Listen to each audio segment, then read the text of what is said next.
Indian stock markets लगातार ऊपर जा रहे हैं और वैल्यूएशंस भी काफ़ी ज़्यादा हो गया है। तो इस तरह के मार्केट कंडीशन में काफ़ी सारे ऐसे इन्वेस्टर्स हैं जो कि जानना चाहते हैं कि क्या कोई ऐसा इन्वेस्टमेंट प्रोडक्ट है जिसमें हम बिना इक्विटी में इन्वेस्टमेंट किए हुए, बिना बहुत ज़्यादा रिस्क लिए हुए काफ़ी अच्छे रिटर्न जनरेट कर सके। ये एक ऐसा इन्वेस्टमेंट प्रोडक्ट है जिसमें कि ऐसा नहीं है कि आप कभी भी इन्वेस्टमेंट कर दें आपको अच्छे रिटर्न्स मिलेंगे। इस प्रोडक्ट में सालों में कभी कभी ऐसा मौका मिलता है कि उस समय अगर आपने यहाँ पे इन्वेस्टमेंट किया तो फिर आप अच्छे रिटर्न्स एक्सपेक्ट कर सकते हैं। और फॉर्चुनेटली अभी जो समय चल रहा है वो इस इन्वेस्टमेंट प्रोडक्ट के लिए काफ़ी सूटेबल है। इस वीडियो में हम कुछ टॉप गिल्ट म्यूचुअल फंड्स के बारे में जानेंगे। तो गिल्ट म्यूचुअल फंड्स का इक्विटी मार्केट से कुछ भी लेना देना नहीं है। इनका इन्वेस्टमेंट स्टॉक्स में बिल्कुल भी नहीं होता है। इनका इन्वेस्टमेंट सिर्फ होता है गवर्नमेंट ऑफ इंडिया सिक्योरिटीज़ में, जो कि इशू किया जाता है आरबीआई द्वारा on behalf of government of India. Guilt mutual funds debt mutual funds के अंतर्गत आते हैं, इसलिए इनका परफॉर्मेंस इंटरेस्ट रेट मूवमेंट पे डिपेंड करता है। और करंटली अगर आप इंडिया का इंटरेस्ट रेट देखें तो ऊपर है और यहाँ से हम एक्सपेक्ट कर रहे हैं कि इंटरेस्ट रेट नीचे आएगा। लाइक इंडिया का अगर आप 10 ईयर गवर्नमेंट सिक्योरिटीज़ का यील्ड देखेंगे, जीसेक यील्ड, तो 7.2% के आसपास चल रहा था। फिलहाल तो घटकर वो 7.14% हो गया है।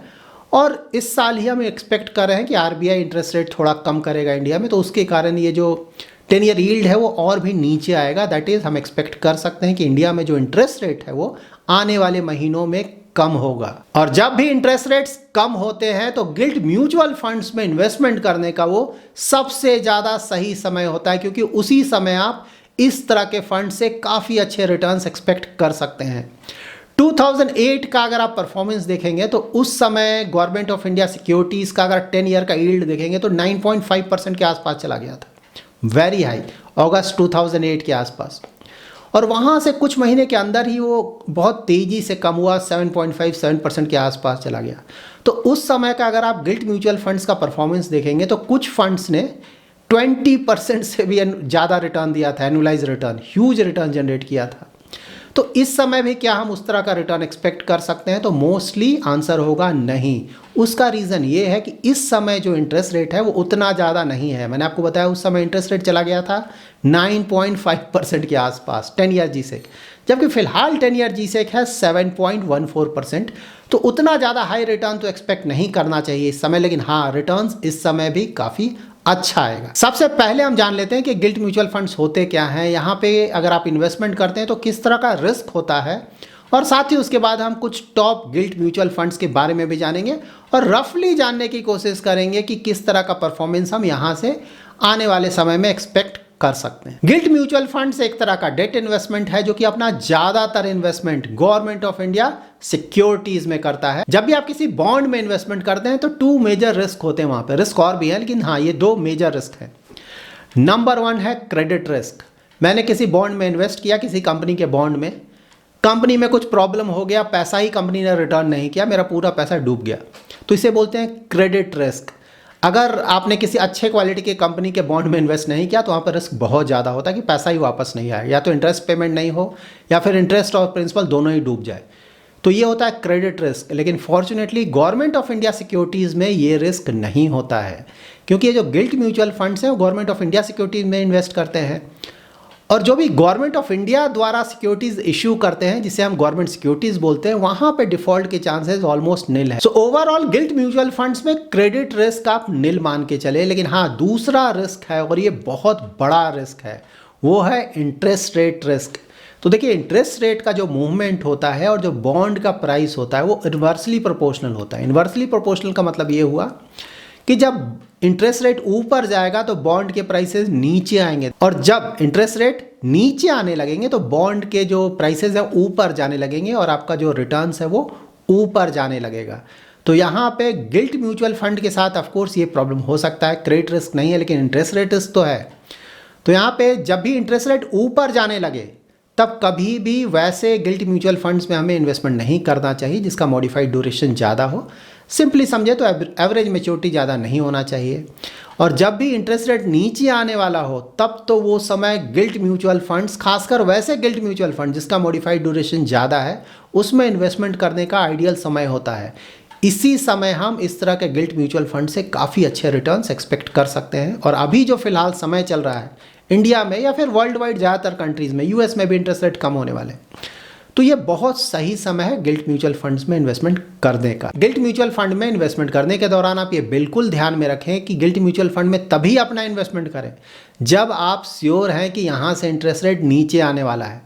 कभी भी गिल्ट म्यूचुअल फंड में, खासकर वैसे गिल्ट म्यूचुअल फंड में जिसका एवरेज मैच्योरिटी ज़्यादा है, मॉडिफाइड ड्यूरेशन ज़्यादा है, जब इंटरेस्ट रेट ऊपर जाने लगे तो कभी भी यहाँ इन्वेस्टमेंट नहीं करें। कई केसेस में आपका जो प्रिंसिपल अमाउंट है वो भी कम हो सकता है ना। हम कुछ टॉप गिल्ट म्यूचुअल फंड्स के बारे में जान लेते हैं। यहाँ पे आप कुछ गिल्ट म्यूचुअल फंड्स के डिटेल्स चेक कर सकते हैं। तो यहाँ पे सिर्फ मैंने वैसे ही गिल्ट म्यूचुअल फंड्स को इंक्लूड किया है जिनका AUM that is asset under management 1000 crore से ज्यादा है, और वैसे फंड जिन्होंने एटलीस्ट 3 इयर्स कंप्लीट किया हुआ है। यहाँ पे अगर आप इन फंड्स के रिटर्न्स को देखेंगे तो उन सारे रिटर्न्स को मैंने रेड कलर से हाईलाइट किया हुआ है जहाँ पे ये फंड्स अपने बेंचमार्क को बीट नहीं कर पा रहे हैं। लेकिन आदित्य बिरला देखिए, यहाँ पे 1 ईयर का परफॉर्मेंस देखें, बेंचमार्क को बीट नहीं कर पा रहा है। बंधन देखें या फिर बड़ौदा BNP देखें, लास्ट 1 ईयर में बेंचमार्क को बीट नहीं कर पा रहा है। ऐसा नहीं कि अंडर परफॉर्मेंस कोई बहुत ज्यादा है, बेंचमार्क के आसपास ही रिटर्न है, लेकिन हाँ बीट नहीं कर पा रहा है। यहाँ पे लाइक बड़ौदा BNP देखिए, ऑल 4 होराइजन्स में अपने बेंचमार्क को बीट नहीं कर पा रहा है। यहाँ पे मैंने उन सारे होराइजन्स में टॉप 3 फंड्स को ग्रीन कलर से हाईलाइट किया है जो रिटर्न वाइज टॉप 3 फंड्स हैं किसी पर्टिकुलर होराइजन में। लेकिन यहाँ पे देखिए ग्रीन कलर से मैंने ये 3, क्योंकि 1 ईयर में इन तीनों का रिटर्न सबसे ज्यादा है, उसी तरह से 3 ईयर, 5 ईयर और 10 ईयर में आपको देखने को मिलेगा 3 ग्रीन। मतलब कि जितने सारे फंड्स हैं यहाँ पे, उन फंड्स में इन 3 फंड्स का रिटर्न सबसे ज्यादा आया है उस पर्टिकुलर पीरियड में। तो यहाँ पे अगर आप सबसे ज्यादा ग्रीन अगर आप देखें तो देखिए 3 फंड्स आपको मिलेंगे, ICICI pro guilt fund, Kotak guilt investment fund और SBI मैग्नम गिल्ट फंड। यहाँ पे ज्यादातर आपको ग्रीन देखने को मिल रहा है। मतलब कि ये हुआ कि पास्ट परफॉर्मेंस वाइज इन तीनों फंड्स का परफॉर्मेंस रिलेटिवली बेटर रहा है। तो हम अपने फाइनल लिस्ट में इन 3 फंड्स को इंक्लूड कर रहे हैं और इन तीनों फंड्स के बारे में हम डिटेल में जानेंगे ताकि हम समझ सकें कि अगर हमें किसी भी गिल्ट म्यूचुअल फंड में अपना इन्वेस्टमेंट करना है तो इन्वेस्टमेंट करने के दौरान हमें किन चीजों का ध्यान रखना चाहिए। यहाँ पे आप चेक कर सकते हैं कि इन फंड्स ने गवर्नमेंट ऑफ इंडिया सिक्योरिटीज में कितना इन्वेस्टमेंट किया है। तो देखिए ICICI का रिलेटिवली इन्वेस्टमेंट अगर आप देखें तो थोड़ा कम है, 85% ही इन्वेस्ट किया है। अभी भी इनका 15% के आसपास कैश या कैश इक्विवेलेंट में है, जबकि कोटक और SBI ने ऑलमोस्ट पूरा investment government of India securities में ऑलरेडी किया हुआ है। तो देखिए कम और ज्यादा से पता क्या चलता है, तो ICICI ने अभी भी कैश में कुछ रखा हुआ है। इन्हें लगता है कि शायद फ्यूचर में थोड़ा और अच्छा अपॉर्चुनिटी मिलेगा जब ये गवर्नमेंट ऑफ इंडिया सिक्योरिटीज में अपना एक्सपोजर और बढ़ाएंगे। जबकि कोटक और SBI का मानना है कि ये परफेक्ट समय है गवर्नमेंट ऑफ इंडिया सिक्योरिटीज में इन्वेस्टमेंट करने का, क्योंकि इंटरेस्ट रेट अब नीचे जाने वाले हैं, इसीलिए इन्होंने अपना ऑलमोस्ट पूरा इन्वेस्टमेंट ऑलरेडी किया हुआ है। यहाँ पर आप इनका पोर्टफोलियो चेक कर सकते हैं। कुछ टॉप होल्डिंग्स को मैंने यहाँ पे लिया है जहाँ की इनका ज्यादातर इन्वेस्टमेंट है। देखिए सारा कुछ गवर्नमेंट ऑफ इंडिया सिक्योरिटीज है, तो क्रेडिट रिस्क का तो यहाँ बात है ही नहीं। देखिए GOI का मतलब होता है गवर्नमेंट ऑफ इंडिया सिक्योरिटीज।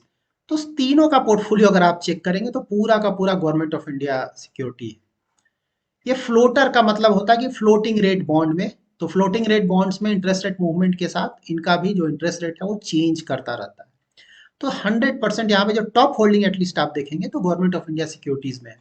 तो क्रेडिट रिस्क तो यहाँ बिल्कुल भी नहीं है। ये देखिए सबसे इंपॉर्टेंट स्लाइड है। जब भी आप किसी भी डेट म्यूचुअल फंड का परफॉर्मेंस चेक करना चाहते हैं या फिर जानना चाहते हैं कि फ्यूचर में किस तरह का परफॉर्मेंस हम एक्सपेक्ट कर सकते हैं, तो यहां से आपको पता चलेगा। इक्विटी में देखिए बहुत मुश्किल है परफॉर्मेंस बताना फ्यूचर का, एटलीस्ट नियर टर्म का बहुत मुश्किल है, लेकिन गिल्ट में काफी हद तक हम प्रेडिक्ट कर सकते हैं कि किस तरह का परफॉर्मेंस हम एक्सपेक्ट कर सकते हैं। तो देखिए यहाँ पे ये 3 फंड्स का अगर आप देखें, modified duration, yield to maturity और एक्सपेंस रेशियो और एक्सपेक्टेड रिटर्न, तो ये सारे को मैं आपको डिटेल में बताता हूँ। देखिए यील्ड टू मैच्योरिटी का मतलब क्या हुआ कि अगर आपने किसी बॉन्ड में अपना इन्वेस्टमेंट किया और उस बॉन्ड को आप मेच्योरिटी तक होल्ड करते हैं, बीच में आप नहीं बेचते हैं, लाइक कोई 10 इयर्स का बॉन्ड है, 10 इयर्स तक आप उस बॉन्ड में बने रहते हैं, मेच्योरिटी तक, बीच में नहीं बेचते हैं, तो जो भी बॉन्ड का टोटल रिटर्न है, टोटल रिटर्न जो आपको मिलेगा उसे यील्ड टू मैच्योरिटी बोलते हैं।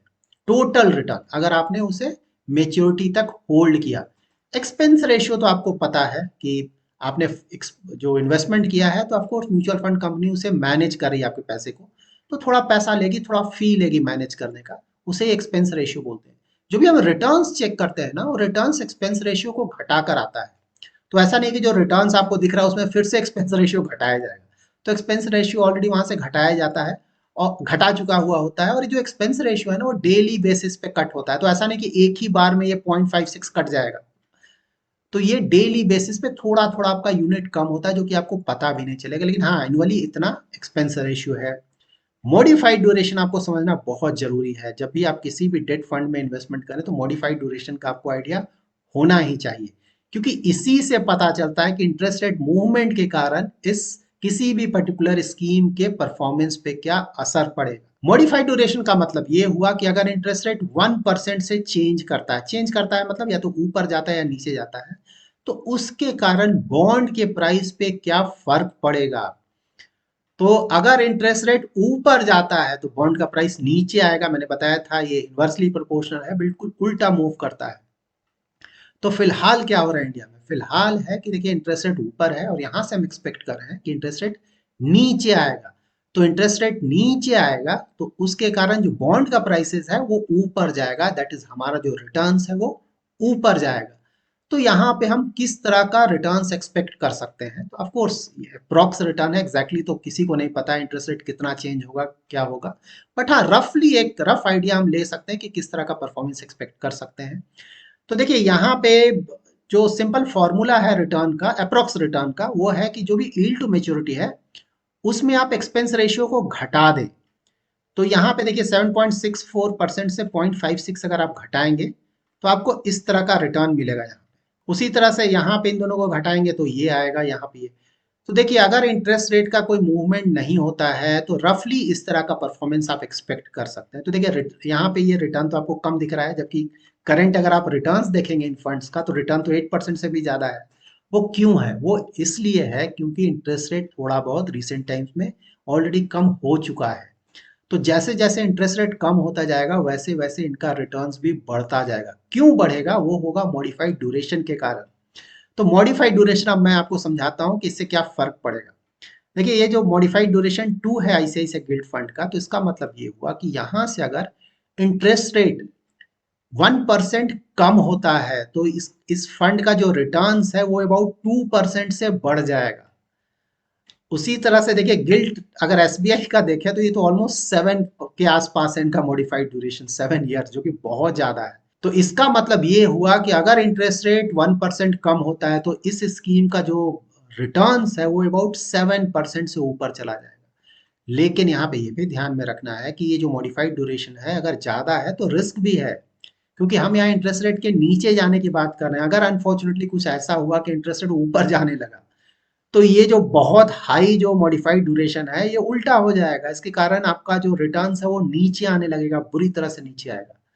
तो जब भी आप गिल्ट म्यूचुअल फंड में या फिर किसी भी बॉन्ड फंड में, डेट फंड में इन्वेस्टमेंट करें जिसका मॉडिफाइड ड्यूरेशन ज्यादा है, तो ये जरूर ध्यान में रखें, क्योंकि ये दो धारी तलवार है। अगर इंटरेस्ट रेट नीचे जाएगा तो आपको बहुत ज्यादा बेनिफिट मिलेगा, लेकिन अगर इंटरेस्ट रेट ऊपर गया तो फिर कई केसेस में आपका प्रिंसिपल अमाउंट भी कम हो सकता है। फिलहाल जिस तरह का इंडिया में इंटरेस्ट रेट सिनारियो है और जैसा कि हमें लग रहा है कि इंटरेस्ट रेट यहाँ से कम हो सकता है, और साथ ही पास्ट में जो हमने गिल्ट म्यूचुअल फंड का परफॉर्मेंस देखा है जब इंटरेस्ट रेट नीचे गया है, तो उसको देखकर लगता है कि वो 10% के आसपास इन सम केसेस उससे भी थोड़ा बहुत ज्यादा रिटर्न हम एक्सपेक्ट कर सकते हैं। लेकिन हाँ कोर्स ये सिर्फ अप्रॉक्स रिटर्न है, क्योंकि किसी भी म्यूचुअल फंड में आप एग्जैक्ट रिटर्न नहीं बता सकते हैं, वो पॉसिबल नहीं है। तो ये एक रफ रिटर्न है एज अ अंडरस्टैंडिंग कि भाई इस तरह के रिटर्न एक्सपेक्टेशन के साथ अगर मार्केट कंडीशंस फेवरेबल रहे तो शायद हमें इस तरह का रिटर्न मिल सकता है। So that's it in this video. अगर आप खुद से खुद का इन्वेस्टमेंट पोर्टफोलियो बनाना चाहते हैं और मैनेज करना चाहते हैं तो उसके लिए आपको अपना इन्वेस्टमेंट नॉलेज बढ़ाना होगा,